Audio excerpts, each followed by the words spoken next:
"You've always been so unambitious, Scarlet," my dad said, his voice cutting through the chatter at the dinner table. "Not everyone is cut out for the big leagues, and that's fine. But leave the real work to people like your brother."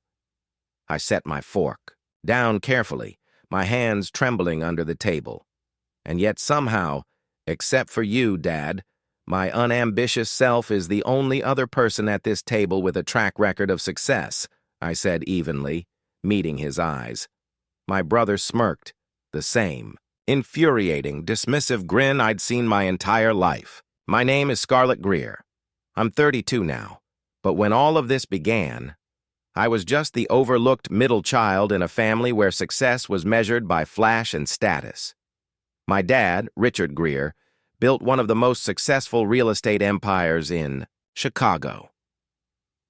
My older brother, Benjamin, was his golden boy, the heir apparent to the business, despite his carelessness. My younger sister, Olivia, was the family darling, more interested in brunch and brand deals than anything resembling responsibility. And then there was me, quiet, dependable, and according to my family, forgettable. The rest of the dinner passed in a blur of chatter I wasn't part of. Benjamin boasted about some new property deal he'd supposedly closed, though I'd overheard whispers at the last company event that it was riddled with issues. My dad beamed at him, asking pointed questions to keep the spotlight on his son. Olivia chimed in here and there, sprinkling in anecdotes about her latest social escapades. Meanwhile, I sat quietly, pushing food around my plate, wondering why I still subjected myself to these dinners. When I was younger, I used to try to keep up to impress them. I graduated near the top of my class and took on every internship I could find, thinking if I worked hard enough, they'd finally see me. But no matter what I did, it was never enough. "You're too quiet," my dad would say. "You don't have the killer instinct for this business." It didn't matter that I outperformed my peers or that I had ideas to bring the company forward. They'd already made up their minds about me. The tipping point came a few years ago, not that my family noticed. I'd been sitting in one of the company's weekly strategy meetings, a formality where my dad and Benjamin made all the decisions while the rest of us watched. That day, I had a proposal, a detailed plan to turn a struggling property into a profitable residential complex. I'd spent weeks researching, running the numbers, and crafting a pitch I thought even my dad couldn't ignore. When it was finally my turn to speak, I barely got 2 sentences in before Benjamin interrupted. "That location's a lost cause," he said dismissively. "We've already sunk too much into it. Let's move on. I've actually found a way," I started, but my dad cut me off with a wave of his hand. "If Benjamin says it's not worth it, then it's not worth it." Next item. I remember sitting there, my face burning, my carefully crafted plan forgotten as they moved on like I wasn't even in the room. That night, I made a decision. If they didn't want to listen to me in their company, I'd build my own. I didn't quit the family company outright, that would have drawn too much attention. Instead, I started small, working on my own projects quietly in the background. A rundown duplex on the outskirts of town became my first investment. It was all I could afford with the little I'd saved, but I saw the potential no one else did. I spent weekends painting walls, replacing fixtures, and learning the ins and outs of property management. When I sold it a year later, the profit was modest, but it was mine, and that was just the beginning. Over the next few years, I scouted undervalued properties across Chicago, partnering with Sophia Tran, a savvy real estate investor I'd met through a mutual friend. Sophia was everything I needed in a business partner: smart, experienced, and just as determined to prove people wrong. Together we built something remarkable, one property at a time. By the time I was 30, my portfolio was thriving. What started as a side hustle had grown into a legitimate business, with properties spanning residential complexes, boutique office spaces, and even a few prime retail locations. Sophia and I ran everything under a company name no one in my family would recognize, Tran and Partners. I wasn't just building wealth. I was building a reputation. Quietly, steadily, I had become one of my father's fiercest competitors. The irony, my family had no idea. While they were busy managing their sprawling, mismanaged empire, I was buying up properties they'd written off as unprofitable and turning them into successes. Each deal felt like a private victory, a small step toward proving to myself that I was more than the shadow they'd cast me in. One evening, as I sat poring over financial reports, Sophia walked in holding 2 cups of coffee. "You've been at it all day," she said, placing 1 cup in front of me. "Take a break, Scarlet. Even machines need to recharge." I smiled, taking a sip. I can't help it. Every time I see how well the numbers are trending, I think about the next move. There's this office building near the loop I've been eyeing. Sophia raised an eyebrow as she settled into the chair across from me. "Let me guess. It's undervalued, ignored by every major player, but you've already figured out how to turn it into a gold mine?" "Pretty much," I admitted with a grin. "It's exactly the kind of property my dad and Benjamin would laugh off, which makes it perfect." Sophia leaned forward, resting her elbows on the desk.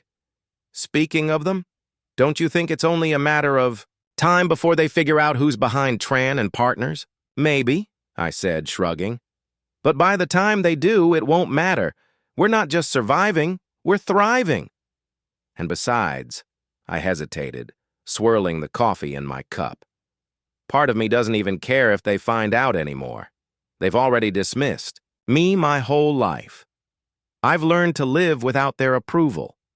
Sophia tilted her head, studying me. "You're not doing this for their approval, Scarlet. You're doing it for you. And if they ever do figure it out, well, let's just say I wouldn't mind being a fly on the wall when that happens." I chuckled, feeling the weight of her words settle over me. "You're right," I said. "I'm doing this for me. And whether they find out or not, it doesn't change the fact that we've built something incredible." Sophia raised her coffee cup in mock toast. "To building something incredible." I clinked my cup against hers, a renewed sense of determination burning in my chest. To building something incredible. At every family gathering, my dad and Benjamin never missed an opportunity to remind me of my so-called uselessness. "Scarlet, when's the last time you even stepped foot in the office?" my dad would sneer, shaking his head as if my very presence was an insult. "You know, for someone with shares in the company, you sure do a great job of making yourself invisible." Benjamin, always eager to pile on, would chuckle and add, "Not that anyone notices, of course. It's not like the company's missing out on your valuable contributions." They thought they were clever, mocking me for stepping back, unaware of the real reason I distanced myself. I had stopped going to the office regularly the moment I started, working with Sophia. At first, it was because I needed the time to focus on our projects. Later, it became a matter of self-preservation. Every visit was a reminder that, in their eyes, I was an afterthought, someone who didn't matter enough to be included or even taken seriously.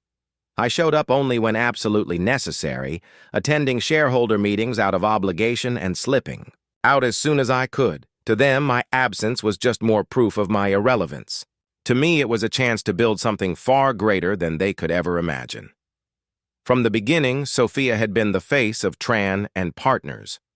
It was a strategic decision we made together. She was the one who handled the public engagements, the media interviews, and the high-profile negotiations. I preferred to stay behind the scenes, focusing on the strategy, analytics, and decision-making that drove our success. It wasn't that I was hiding. I just knew my strengths, and Sophia's confidence and charisma were unmatched when it came to dealing with people. It worked perfectly. To the outside world, Tran and Partners was Sophia's brainchild, a fast-growing real estate firm led by a savvy, ambitious woman with a sharp eye for undervalued properties. Investors admired her, competitors envied her, and the press couldn't get enough of her story. No one knew about the woman behind the curtain, the strategist pulling the strings and quietly steering the company's direction. Only a handful of trusted partners were aware that I was the architect behind the scenes, designing every move with meticulous precision. This anonymity was by design. It gave me the freedom to operate without scrutiny, especially from my family. My name wasn't on the website, my photo wasn't in the annual reports, and no one in the industry connected me to Tran and Partners. Even if someone had looked into our operations, they wouldn't have found my fingerprints on anything. To everyone outside of our tight circle, Scarlet Greer was nothing more than a shareholder in her family's real estate empire, a name on paper with no active role in either company. And that's exactly how I wanted it. Not even my father or Benjamin suspected that Tran and Partners had anything to do with me. To them, it was just another small competitor nipping at the edges of the market. They'd never think to look closer, never imagine that the company slowly outpacing them in certain areas was led by someone they'd dismissed as irrelevant.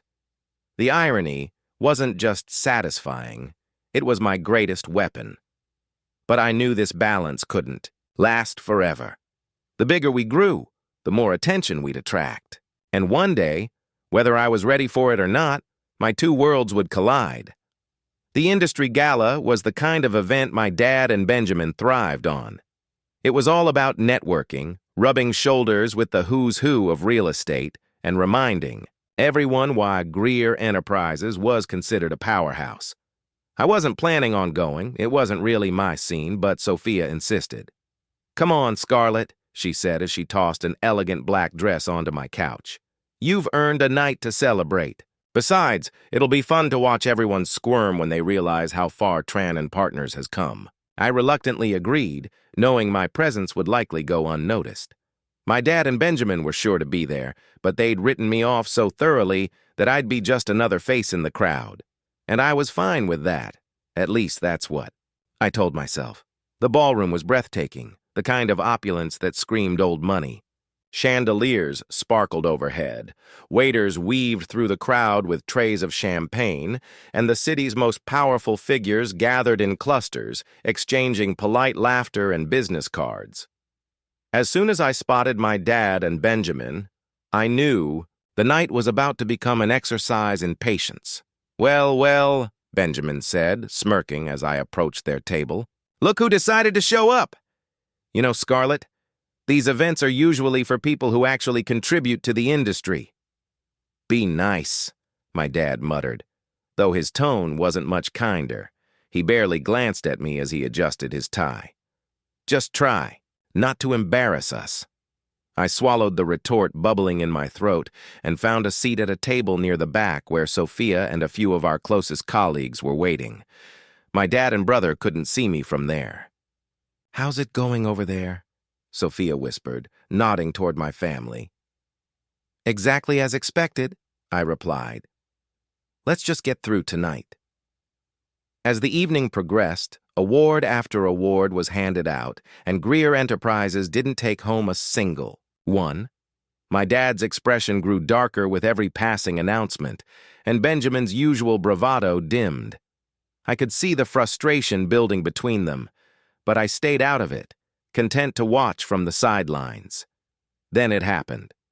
And the final award of the night, the host announced, goes to the firm that has shown unparalleled innovation and excellence in the real estate sector.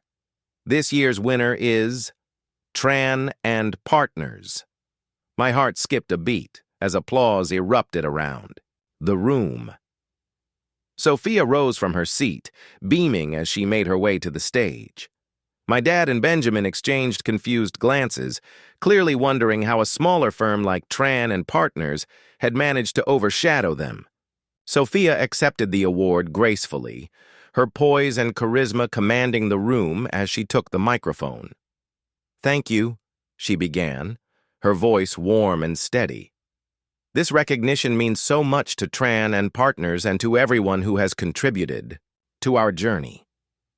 When we started this company, we had a vision: to find value where others saw none, to innovate where others played it safe, and to build not just properties, but opportunities.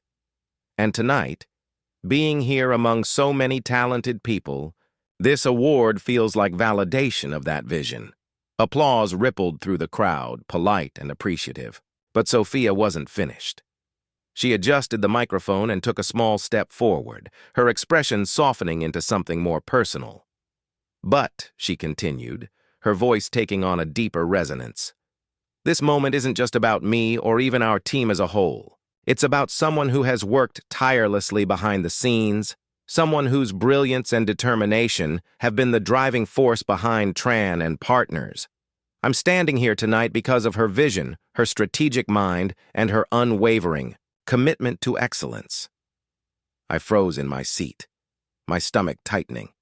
Sophia's eyes swept across the room before landing on me, a small knowing smile on her lips. "Many of you may not know her name, but that's because she prefers it that way. She's not one for the spotlight, but without her, Tran and Partners wouldn't be the company it is today. The brain behind every deal we've closed, every risk we've taken, and every success we've earned is my partner and closest confidant, Scarlet Greer." The room fell into stunned silence, and then the murmurs began. Heads turned in my direction, whispers growing louder as recognition spread like wildfire. My dad and Benjamin sat frozen at their table, their expressions a mix of confusion, disbelief, and something I couldn't quite place. Humiliation, perhaps. My dad's jaw tightened, while Benjamin's smirk was wiped clean off his face. Sophia wasn't done. "Scarlet's the kind of leader who doesn't need to shout to be heard," she continued. "She lets her work speak for itself. She's the one who sees possibilities where others see failure, who takes risks others are too afraid to take, and who fights for what she believes in, no matter how many doubters she faces. Her brilliance has not only transformed this company, but has set a new standard for what real estate innovation looks like, and I think it's time the world knows it." Her words hit me like a wave, each one breaking down the walls I'd built to protect myself from the doubt and dismissal I'd endured for years. The murmurs in the room grew louder, but so did the applause. My colleagues at the Tran and Partners table were on their feet, clapping and cheering. Sophia turned toward me, her hand outstretched. "Scarlet, come join me. This moment is yours as much as it is mine." For a moment, I couldn't move. My heart pounded in my chest, and my legs felt like they were made of lead. Then I saw Sophia's encouraging smile, the warmth in her eyes, and the applause of the room began to register.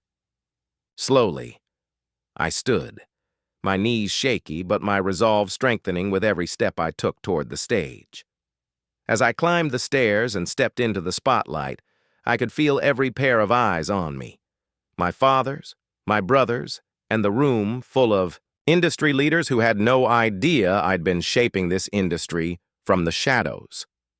I reached Sophia's side, and she handed me the award, her hand resting on my shoulder as she leaned into the microphone one last time. "This is Scarlet Greer," Sophia said, her voice filled with pride. "And if you haven't heard of her yet, trust me, you will."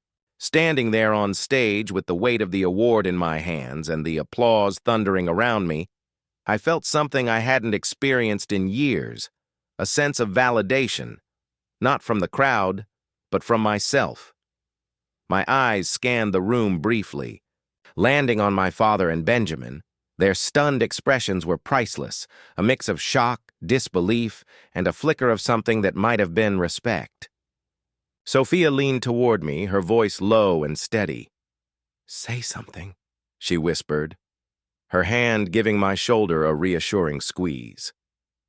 I stepped up to the microphone, my heart pounding. I wasn't one for speeches, but this wasn't about grandeur. It was about being seen. I took a deep breath and spoke. "Thank you," I began, my voice clear despite the lump in my throat. This is unexpected, but deeply meaningful. When Sophia and I started Tran and Partners, we knew we were taking a chance, on properties others dismissed, on ideas others ignored, and on ourselves. Tonight is proof that those risks were worth it. The crowd clapped politely, but I wasn't done. To everyone who believed in us, thank you, and to those who didn't, well, I allowed myself a small, sly smile. Thank you for underestimating us. It gave us the fuel to succeed. The laughter and applause that followed buoyed me, but my focus was elsewhere, on my father's expression, which had shifted from stunned to something unreadable, and Benjamin, whose jaw was clenched so tightly I thought he might crack a tooth. I stepped back from the microphone, Sophia beaming beside me. As the applause finally died down and we exited the stage, she turned to me. "Now that," she said with a grin, "was a moment worth savoring." As we returned to our table, I could feel the ripple of whispers following us, the weight of the room's attention, still lingering. Sophia leaned over, her voice low but amused. "I'd pay good money to know what's going through your dad's head right now." I glanced toward their table. My father sat stiffly, his hands clasped on the table in front of him, staring straight ahead. Benjamin looked like he was ready to explode. His face flushed as he whispered something heated to my dad.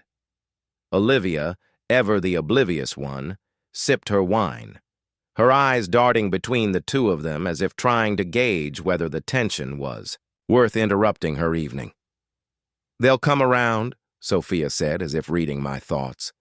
"Maybe not tonight, maybe not ever in the way you deserve, but they'll have no choice but to recognize what you've built."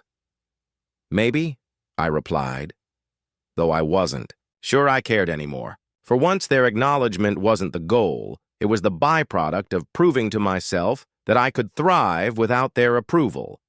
As the event wound down, I couldn't avoid them any longer. My dad approached our table, Benjamin trailing a few steps behind. Sophia, ever poised, stood as he arrived, extending her hand with a gracious smile. "Mr. Greer," she said warmly, "it's an honor to meet you." He shook her hand stiffly, his usual confidence absent. "Likewise," he replied, his voice strained. His eyes flicked to me, a mixture of pride and discomfort flickering in his expression. "Scarlet, we need to talk." Benjamin snorted, crossing his arms. "Talk? What's there to talk about? You've clearly been busy undermining the family business behind our backs." Sophia's smile didn't waver, but her tone hardened just enough to send a chill through the air. "Undermining? I'd say Scarlet's been doing what you should have been doing, innovating and succeeding. But I suppose we can leave that discussion for another time." Benjamin's face turned a deeper shade of red, but my dad held up a hand to silence him. "Enough," he said sharply. He turned back to me. "Scarlet, can we step outside for a moment, just the two of us?" I followed my dad out onto the terrace, the cool night air a welcome relief from the intensity of the ballroom. The city lights stretched out before us, glittering against the dark sky. He stood silently for a moment, his hands resting on the railing, his shoulders unusually tense. Finally, he spoke. "I didn't know," he said quietly, his voice heavy with something I couldn't quite place. "Regret, maybe. I had no idea you were capable of all this." I crossed my arms, leaning against the railing beside him. "That's because you never cared to find out," I replied, my tone even but firm. "You and Benjamin were so busy dismissing me that you didn't bother to see what I was doing. You wrote me off without a second thought." He sighed, his gaze fixed on the skyline. "I thought I was protecting you." "Protecting me from what?" I asked, unable to hide the frustration in my voice. "From proving you wrong? From showing you that I could do more than you ever gave me credit for?" He turned to face me, his expression earnest for the first time in years. "From failing," he admitted. "This business, it's brutal, Scarlet. I didn't think you had the what?" I interrupted. "The guts? The brains? The drive? What exactly did you think I lacked?" His silence was telling, and for a moment I felt the sting of old wounds reopening. But then he shook his head. "I was wrong," he said simply. "I see that now. Tonight made it impossible to deny." A couple of days later, my dad requested a meeting at my office. He showed up precisely on time, wearing his usual sharp suit and carrying a briefcase that somehow made him look even more imposing.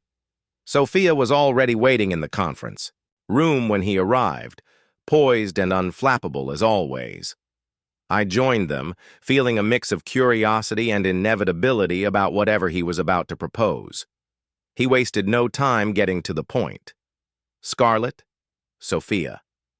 He began, opening his briefcase and sliding a folder across the table. I've spoken with the board, and we're prepared to make an offer to acquire Tran and Partners. We believe your expertise and vision would be an invaluable addition to Greer Enterprises. Sophia raised an eyebrow, her expression cool as she glanced at me before responding. That's a generous offer, Mr. Greer, she said diplomatically, but I think Scarlet should have the first word on this. My dad looked at me expectantly, his confidence barely masking the uncertainty beneath it. I didn't even need to open the folder to know my answer. I leaned back in my chair, meeting his, gaze directly. No, I said simply, his brows furrowed, clearly not expecting such an immediate and decisive response. Scarlet, at least consider— No, I interrupted, my voice calm but firm. I've worked too hard to build something that's mine. I'm not going to give that up to go back to a company where I spent years being overlooked and dismissed. I'm free now, Dad, and I'm staying that way. The silence that followed was heavy, but I didn't regret my words. Sophia smiled faintly, a silent show of support, while my dad sat back, looking as though he didn't quite know what to do with himself. For once, he couldn't argue. He couldn't deny my success, and he couldn't buy my respect. Finally, he nodded, closing the folder and standing up. I underestimated you, Scarlet, he said, his voice quieter than I'd ever heard it. I won't make that mistake again. As he left the room, I felt a weight lift off my shoulders. I didn't need his validation anymore. I had built my own path, my own success, and I was finally free to walk it without looking back. Hey there! Did you like the story? If you did, don't forget to hit the like button and subscribe to the channel. It helps us a lot and makes sure you won't miss out on more great stories we share here. Thank you for watching, and we'll see you in the next one.